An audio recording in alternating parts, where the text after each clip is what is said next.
विकास कामांचा विषय होता तो त्यातलं धरणामधलं गाळ काढण्याचं काम तर मंत्रिमंडळाने मंजुरी दिलेली आहे आणि इतरही कामं प्रगतीपथावर. आता तर मीच पक्षात असल्यामुळे अजून पाठपुरावा करायला मला जास्त योग्य त्या ठिकाणी आता भूमिका राहील. इतकी वर्ष खरं तर विरोधामध्ये राहिल्यानंतर सत्ताधारी पक्षामध्ये तुमचा पक्षप्रवेश होतोय, कुठेतरी विरोधात राहिल्यामुळं अनेक कामं डावरली जात होती असं तुम्हाला वाटतंय का? म्हणूनच आज तुम्ही हे पाऊल उचललं?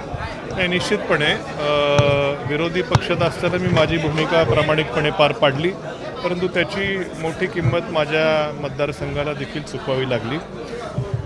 सत्ता गेल्यानंतर निश्चितपणे कुठेतरी विकास कामांना थोडासा ब्रेक हा बसला होता आणि बऱ्याचशा कार्यकर्त्यांची ती भावना होती आणि या सर्वांच्या भावनेचा आदर ठेवून पुढं देखील मतदारसंघामध्ये निधी कमी पडू नये ही देखील यामागचं एक मोठं कारण आहे. कुठला दबाव माझ्यावर कोणाचा नव्हता, कुठल्याही चौकशी वगैरे कुठलीही नव्हती, पण या कार्यकर्त्यांची प्रामाणिक भावनेचा आदर राखत मी आज हे पाऊल उचललेलं आहे. राहुरीमध्ये तुम्हाला एक पाऊल मागे घेतल्यानंतर कार्यकर्ते काहीसे नाराज होते, त्यांचं हे म्हणणं होतं का नेमकं?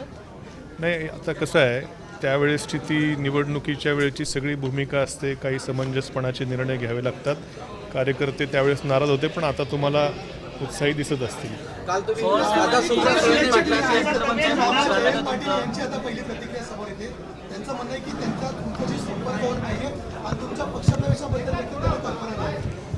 माझी गेल्या काही दिवसामध्ये त्यांच्याशी काही बोलणं माझं झालेलं नव्हतं. माझं शेवटचं बोलणं राजकीय विषयासंदर्भात हे राहुरी विधानसभेच्या पोटनिवडणुकीच्या वेळेस साधारणपणे त्या आसपास झालं असावं. त्यानंतर राजकीय विषयावर मी त्यांच्याशी काही चर्चा केलेली नाही.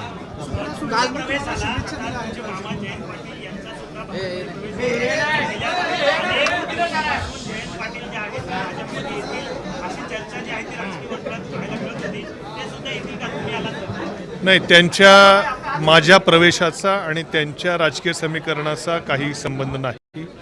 आम्ही जरी नातेवाईक असलो, ते माझे मामा असले, मी त्यांचे बाचे असलो, तरी देखील आमच्या दोघांच्याही मतदारसंघाची राजकीय समीकरणं ही वेगळी आहेत.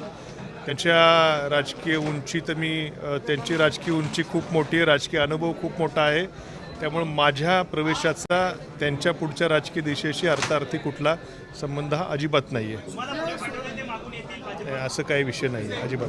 सर, एकीकडे स्थानिक स्वराज्य निवडणुकीच्या आधी दोनही राष्ट्रवादी एकत्र बैठका झाल्या असल्याची माहिती आहे, ज्याच्यामध्ये तुम्ही स्वतः होतात. हे तथ्य काय आहे? मी एका बैठकीला फक्त होतो, एकाच बैठकीला होतो. त्यावेळेस काही विलिनीकरणासंदर्भातल्या चर्चा होत्या, त्या बैठकीला फक्त मी होतो त्यावेळेस. अजित पवार स्वतः होते त्या बैठकीला? हां, दादा स्वतः बैठकीला होते. जयंत पाटील साहेबांच्या घरी दादा एकटेच होते त्यावेळेस.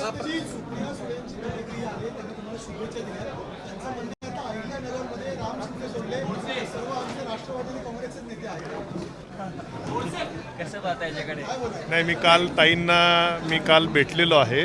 माझ्या काय भावना आहेत मी ताईंच्या कानावर घातल्या आणि त्यांच्या सदिच्छा माझ्याबरोबर राहतीलच.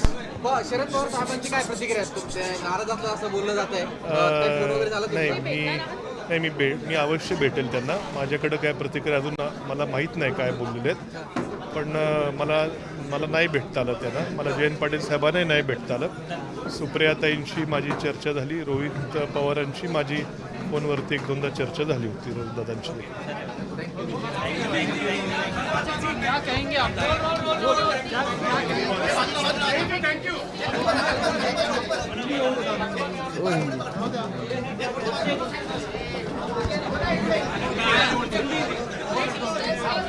क्या कहना चाहेंगे आज आपने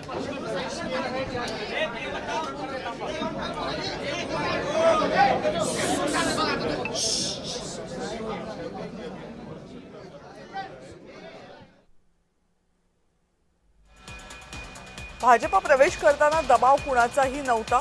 मी सुप्रिया सुळे यांना भेटलो आणि माझ्या भावना सांगितल्या, पण माझ्या कार्यकर्त्यांच्या भावनांचा आदर करूनच मी भाजपमध्ये प्रवेश केलाय, अशी प्राजक्त तनपुरे यांनी भाजप पक्ष प्रवेशानंतर प्रतिक्रिया दिली. राष्ट्रवादी काँग्रेस शरदचंद्र पवार पक्षामधून प्राजक्त तनपुरे यांनी आज भाजपमध्ये प्रवेश केलाय. प्राजक्त तनपुरे हे राष्ट्रवादी काँग्रेस शरदचंद्र पवार पक्षाचे नेते जयंत पाटील यांचे भाचे.